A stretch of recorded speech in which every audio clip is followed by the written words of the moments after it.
Nidhivan folded hands. एक बार कलकत्ता का एक भक्त अपने गुरु की सुनाई हुई भागवत कथा से इतना मोहित हुआ कि वह हर समय वृंदावन आने की सोचने लगा। उसके गुरु उसे निधिवन के बारे में बताया करते थे और कहते थे कि आज भी भगवान यहाँ रात्रि को रास रचाने आते हैं। उस भक्त को इस बात पर विश्वास नहीं हो रहा था और एक बार उसने निश्चय किया कि वृंदावन जाऊंगा और ऐसा ही हुआ।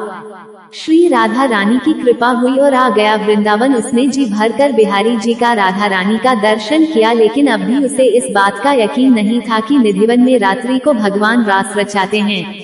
उसने सोचा कि एक दिन निधिवन रुक कर देखता हूँ, इसलिए वो वहीं पर रुक गया और देर तक बैठा रहा और जब शाम होने को आई तब एक पेड़ की लता की आड़ में छिप गया।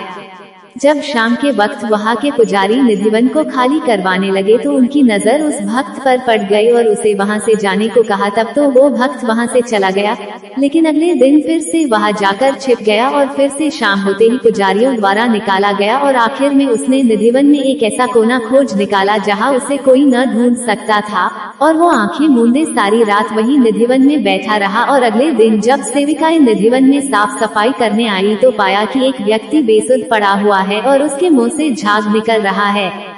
तब उन सेविकाओं ने सभी को बताया तो लोगों की भीड़ वहां पर जमा हो गई। सभी ने उस व्यक्ति से बोलने की कोशिश की, लेकिन वो कुछ भी नहीं बोल रहा था। लोगों ने उसे खाने के लिए मिठाई आदि दी, लेकिन उसने नहीं ली और ऐसे ही वो 3 दिन तक बिना कुछ खाए पिए ऐसे ही बेसुध पड़ा रहा। और 5 दिन बाद उसके गुरु, जो कि गोवर्धन में रहते थे, बताया गया, तब उसके गुरुजी वहां पहुंचे और उसे गोवर्धन अपने आश्रम में ले आए।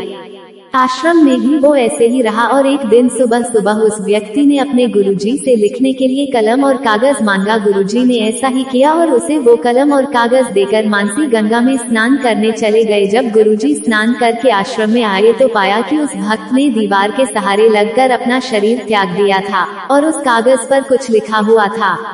उस पर लिखा था, गुरुजी, मैंने यह बात किसी को भी नहीं बताई है, पहले सिर्फ आपको ही बताना चाहता हूँ। आप कहते थे ना कि निधिवन में आज भी भगवान रास रचाने आते हैं और मैं आपकी कही बात पर यकीन नहीं करता था, लेकिन जब मैं निधिवन में रुका तब मैंने साक्षात बांके बिहारी का राधा रानी के साथ गोपियों के साथ रास रचाते हुए दर्शन किया और अब मेरी जीने की कोई भी इच्छा नहीं है। इस जीवन का जो लक्ष्य था वो लक्ष्य मैंने प्राप्त कर लिया है और अब मैं जीकर करूँगा भी क्या।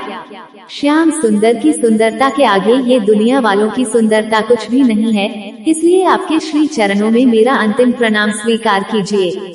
वो पत्र जो उस भक्त ने अपने गुरु के लिए लिखा था आज भी मथुरा के सरकारी संग्रहालय में रखा हुआ है और बंगाली भाषा में लिखा हुआ है। कहा जाता है निधिवन के सारी लताएं गोपियां हैं जो एक दूसरे की बाहों में बाहें डाले खड़ी है।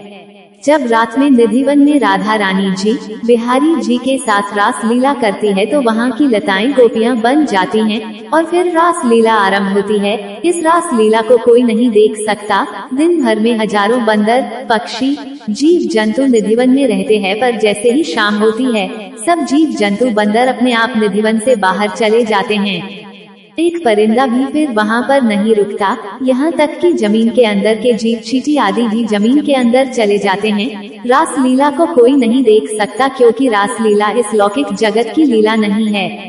रास तो अलौकिक जगत की परम दिव्य लीला है। कोई साधारण व्यक्ति या जीव अपनी आँखों से देख ही नहीं सकता।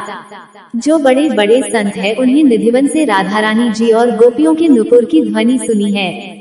जब रास करते करते राधा रानी जी थक जाती हैं तो बिहारी जी उनके चरण दबाते हैं और रात्रि में शयन करते हैं।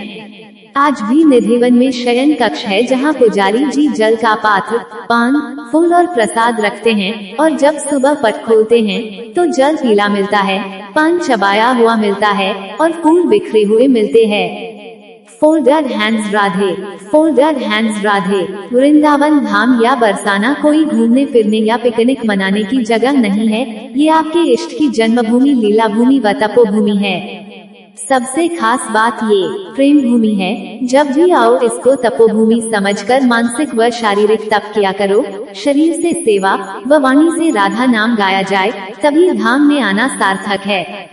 एक अद्भुत मस्ती, ताकत व आनंद लेकर वापस जाया करो। आपकी धाम निष्ठा में वृद्धि हो, इसी कामना से बोलो जय जय श्री राधे कृष्ण।